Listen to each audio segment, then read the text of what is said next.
All right, my friends, so welcome back to Alaska, this awesome state, the last frontier, and truly what we're about to experience in this episode is the last frontier. Now, I do want to tell you this episode is not a how to go find these places sort of thing. This is stuff that you don't want to go do on your own unless you're with somebody who is experienced in the Alaskan wilderness. And not only that, but the ice caves we're about to show you, they're not even going to exist by the time this video is released because they're melting away as we speak. Some of them have collapsed in a very short period of time. They're not there, so please don't go looking for them, and it's extremely dangerous. The danger from avalanche is real. 3 people died just days after we were in that valley, just one valley over from where we were.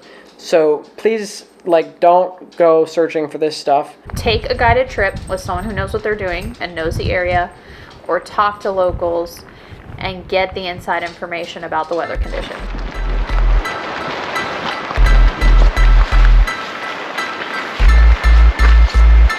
All right, my friends, welcome back to Alaska, and we're not really sure where we're at, to be completely honest with you, but we're hiking up to see a glacier, and so that ought to be pretty cool because that's the one thing we have not done yet is see a glacier.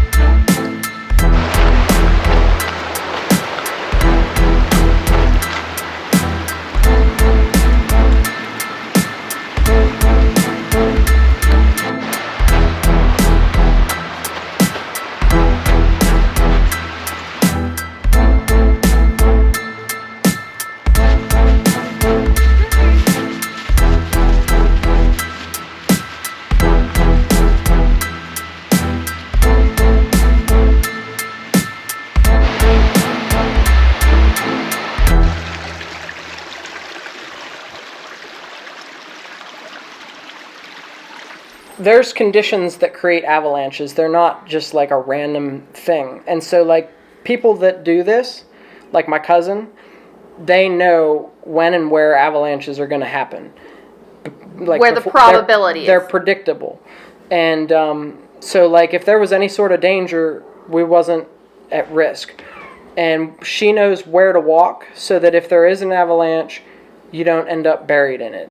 So friends, this obviously, as you can see over here, is an avalanche, and you want to be kind of wary of them when you're up here in the wintertime.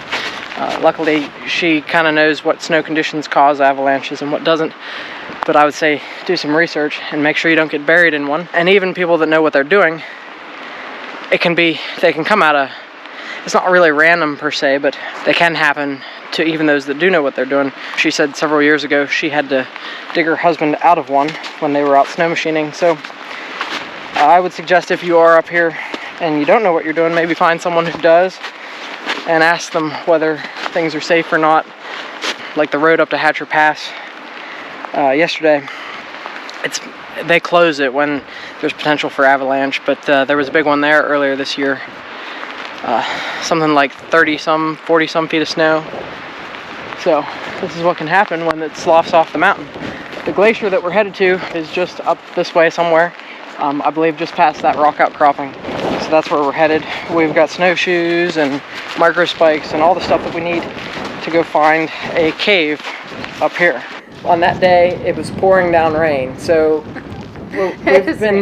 we've been saving our winter gear this whole trip to go do something really cool, and so we chose kind of the opportune time and the opportune thing to go see in the pouring down rain. And so we had rain gear on, but we got drenched. It's just soaked through, all of the layers soaked through. I lost both of my ice cleats actually on this hike. So when you step off of the packed snow and you don't have snowshoes, we carried snowshoes, but we weren't. It was difficult with the terrain because the bad year, there's not a lot of snow, but where there is snow, there's a lot of it, and so you really sink into it. So when you sink into this deep snow, you lose your shoes, and all the snow gets in your shoes, and so even if you got waterproof stuff on, you just get drenched. And the terrain, so it started out as an easy trail. There's an old CCC built bench at kind of the end of the easy path, and so there's all sorts of signage then that said that you shouldn't go past that point, that it's just, like, extremely dangerous. And that's why, like, I'm saying don't go past that. I did not see those signs. Oh, they're everywhere. I did not see those signs at all. Yeah, you're not supposed to go past the bench. But, of course, the glacier has receded, I don't know, what would you say, like 2,000 yards or more? Way more than that. And that's since the 1930s. So you used to be able to see it where that bench is, and now you can't. We just kind of kept walking over. So there's like a big old rubble pile. A moraine. That's where the glacier was pushing like all the rocks and stuff. At that point, it must have receded really quickly and dramatically, like after a certain point, and so there was like a big like dip. It was really wild, like, and really just the roughest terrain I think I've ever experienced. That was the toughest hike I've ever done. And in this instance, we had to go up and over the moraine for safety reasons. But then you're going up and over this rubble pile that has snow on it, but also massive boulders underneath. So you're stepping on snow, and you might be stepping on snow and it might be fine, and it might not. And you might break through the snow and fall down through your hip and scrape. Like, this happened to me. I fell through the snow, just happened to be a hole in the rocks right below there, and I was down into my hip, and like I hit rocks on the way down. My leg was all bruised up. That was rough. That was a rough trail. So as you can see around me, like glaciers and landslides and stuff push all this rubble basically up off the tops of the mountains down to here. You can see lots of evidence of avalanches every which place, even more up that way. It's raining and blowing wind. It's pretty poor weather actually, but fantastic place. If it was me, just by myself, I don't see myself like wandering up here alone. This weather in Alaska is crazy. It's snowing, it's raining, it's sleeting. This is no walk in the park. The snow is, who knows how deep. You sink into it pretty good ways. So like the dirty snow, that's from what she calls wet slides. And so like you can tell avalanches have happened here fairly recently. So you want to try to stay, like if you're in this type of terrain or whatever, best bet is to stay in the center of the valley.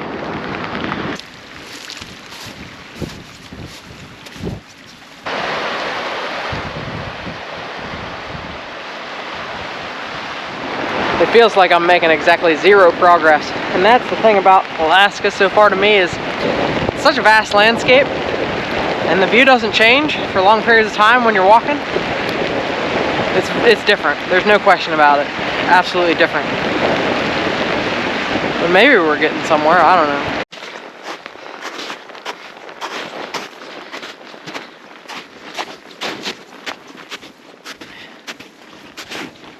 Snow's deep. Don't go off the trail.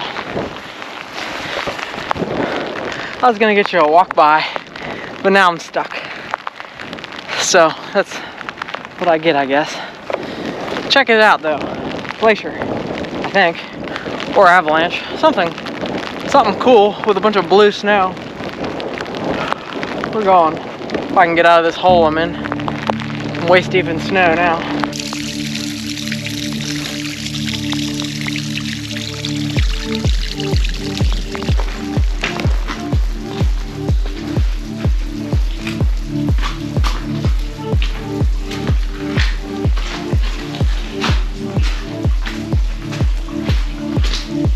Alright, now this is truly something special, friends.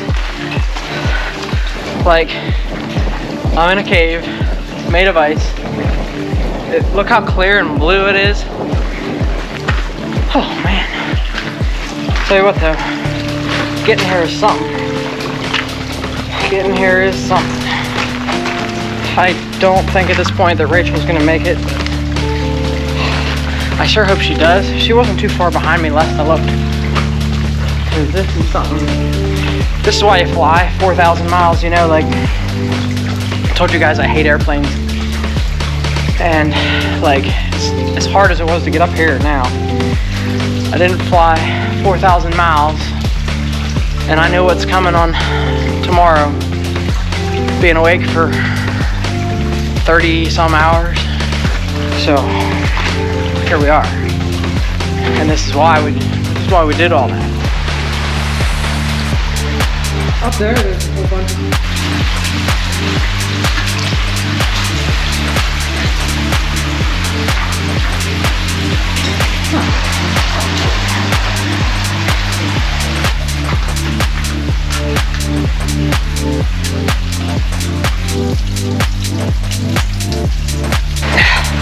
I don't know if you can see me.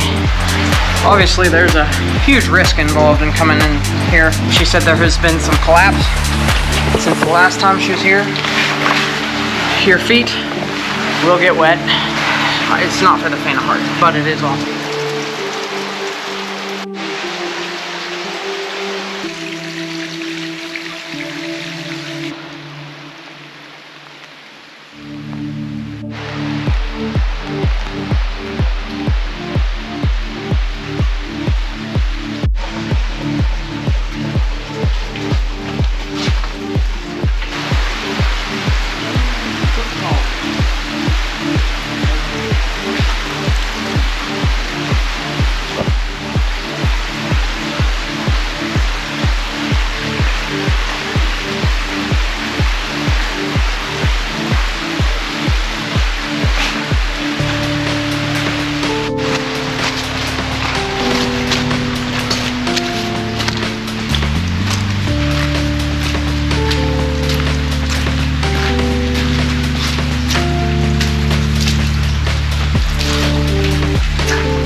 Being in those ice caves was a really unique experience. It's not something that I've ever seen. Like the way the ice is so blue and clear.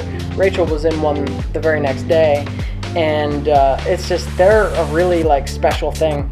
Now, if you want to go find an ice cave on your own and you're not interested in traversing the most dangerous terrain you've ever experienced in your life, there are guided tours of things like that in Alaska, and I don't think it's like a horribly expensive thing to get into. And that's how I would suggest, like, if you're going to go try to do ice caves, that's the way that I would suggest doing it, is get like an outfitter to take you somewhere, and that way you're minimizing all the risks associated with this. Like they're lost, getting hurt, getting buried in an avalanche. It minimizes a ton of your risks, and you get all of the reward of visiting an incredible location. Yes, and like I said, this one, most people wouldn't have made it to that one anyway. I mean, like, Rachel really struggled. It was a struggle for me to get over that, what did you call it? That was a moraine, the rubble pile.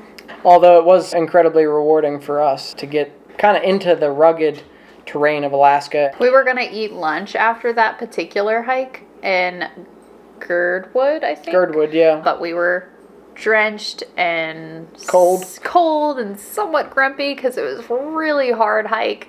So we decided to pass on the lunch, and we headed back to the house. We all got showers, got warmed up, got into some dry clothes, and we went out I was so excited to be dry. Yeah. I was so excited to be dry. It felt like a real treat after that hike.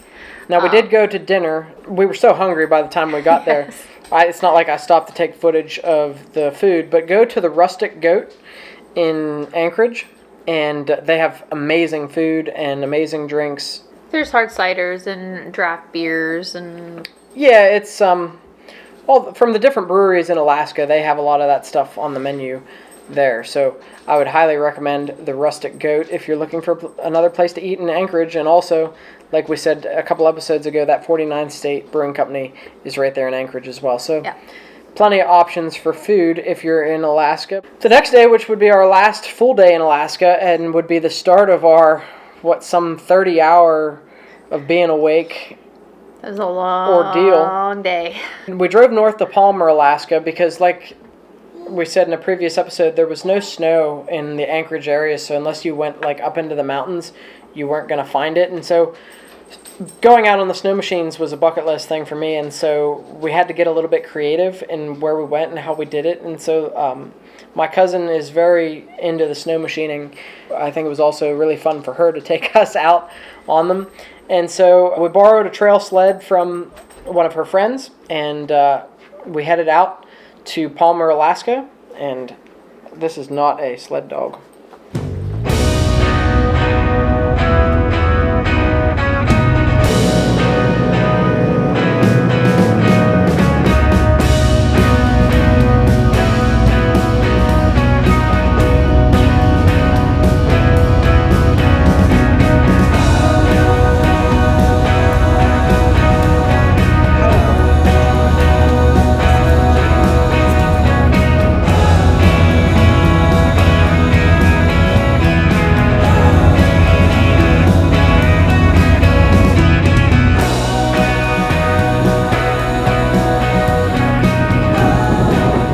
So we headed out to Palmer, Alaska, and where we found another glacier. I don't know the name of it, but I'm sure I can. It was a glacier near the Matanuska Glacier. It was not the Matanuska Glacier, but it was up near there. Yeah, near there. I would never probably be able to find this place even if I tried, but there's some sled shops and like lodges and stuff up that way where you can get like trail information and things.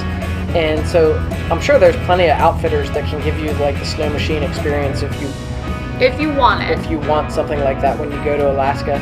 And I highly recommend it. Like,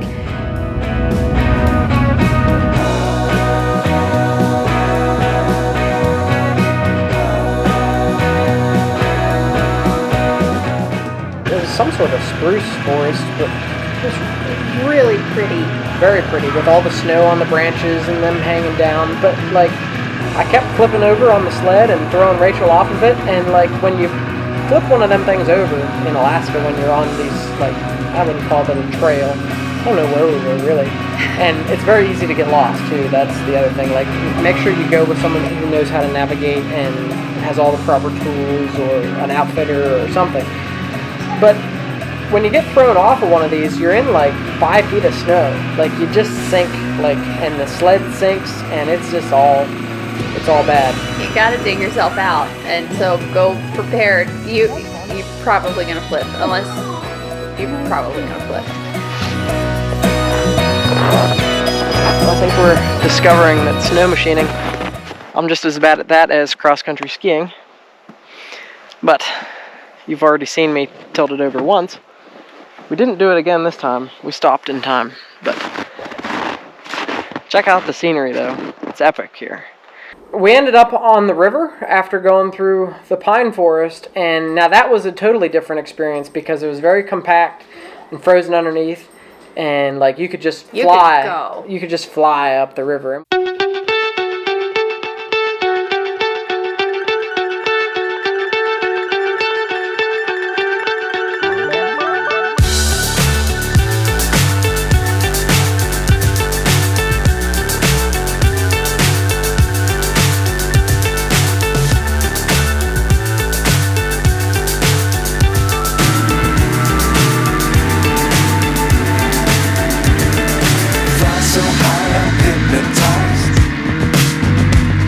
What's up is down, what's left is right.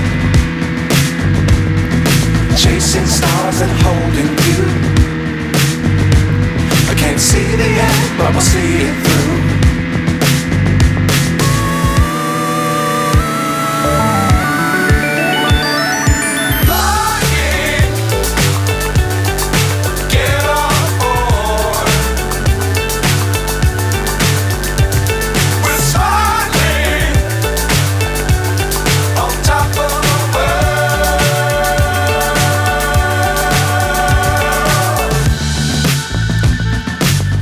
Times don't fly too high. Be sure to keep the ground in sight. Fly forever if you keep it tight. Love the world but keep the sky on your mind. Flying, get on board. Well, this is the Alaskan experience. I'll tell you what though, there's no walks in the park in Alaska. Everything is hard. Rachel likes being out on the open much better than being in the trees. I actually elected to let Ryan ride through the ice cave without me on the sled because he had to go up and then immediately down this really steep bank. So I went ahead and It was hopped a little off. bit of a challenge. I don't think I could have done it with a rider. Yeah. So I hopped off. I got some pretty cool footage, I hope, of him riding through, and then I got to walk through it and just experience. You go through a winter and you think you know what ice looks like and you think it looks beautiful, but I promise you've never actually seen ice until you've seen glacier ice. It is just, it's like ice and not like ice. It's the most beautiful thing I've ever seen, I think. Well, I knew we were going to an ice cave, but I didn't know, like, you could ride the snow machines through it. And, like, it was something really cool that I don't think I'll ever get to do again, probably. And then, like, you come out on the other side, and so there's these hills and stuff you can climb and get some good views. And people do that too. They'll ride through, and then they'll ride their snow machines up these. You would think, how would you ever get a snow machine up such a steep slope? But people do. There's tracks all the way up. So, and, like, you look for, like, miles, and all you can see is white. It's like being in The Empire Strikes Back, like the Star Wars episode, where I was, like, waiting for that, like, creature to, like, come out of the ice cave. It hung Luke upside down in the ice cave. Yeah. But, like, that's what it was like. And I'm sure maybe that was filmed in Alaska. I have no idea. And your eyes, like, don't adjust to, like, how bright it is because the snow just everywhere. So we had, goggles on over our helmets, and they had some shading to them. So we took those off once we got through the ice tunnel. We were taking a break. And you're, like, blinded. Like, getting back on the machine and putting them back on, like, I could not, I lost all my definition of vision. I could not see shadows. I couldn't see if we were going up a hill or down a hill or to anticipate anything. It was insane.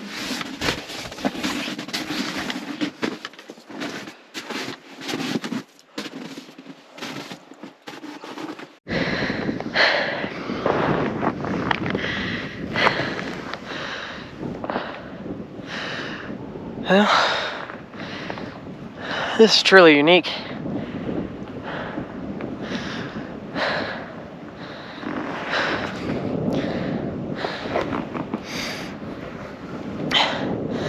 Climbing up that hill's a wee bit strenuous. I mean, when you sink in the snow, you sink like 5 feet deep. Pretty much. Have snow in my boots now.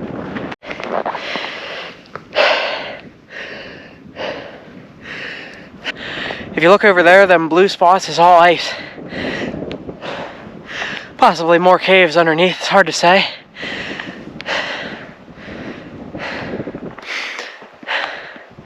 This feels like Star Wars. I'm waiting for like a Yeti or something to pop out of a cave and try to eat me.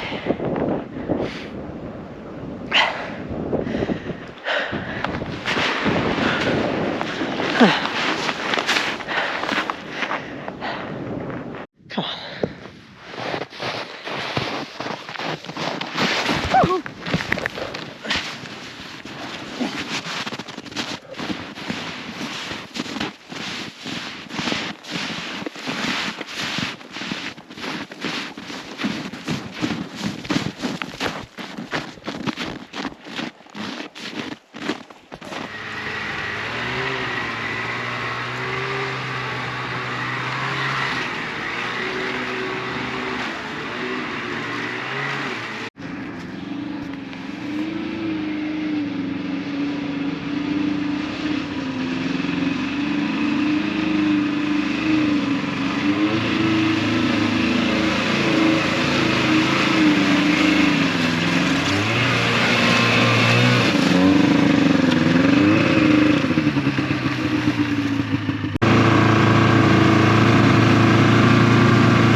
What's the mountain called? Gunsight Mountain is that one right there. Okay.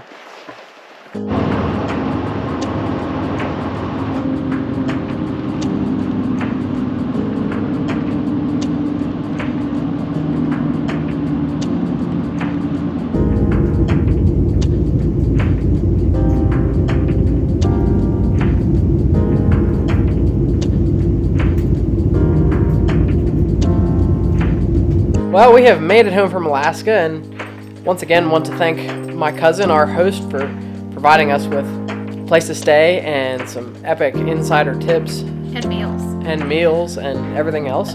To you all in the audience, if you have friends or family in places that you'd love to spend some time with, that's a helpful way to go on an awesome adventure.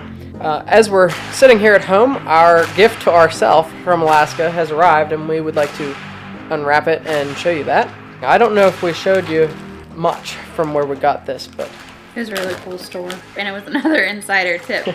yes, it was. So this is from the Ulu factory in Anchorage, Alaska, and I believe it's something totally unique to Alaska. It's a native knife. Yes, so we had to fly it home or ship it home because we could not take it on the plane. So that's what it is. So we chose a specific engraving based on our experience that we had in Alaska, so. But yeah, because we've seen so many moose, we wanted a moose. So that's it for the Alaska series. We'll be back to you with something scenic here out east in the coming weeks, and we'll see you then.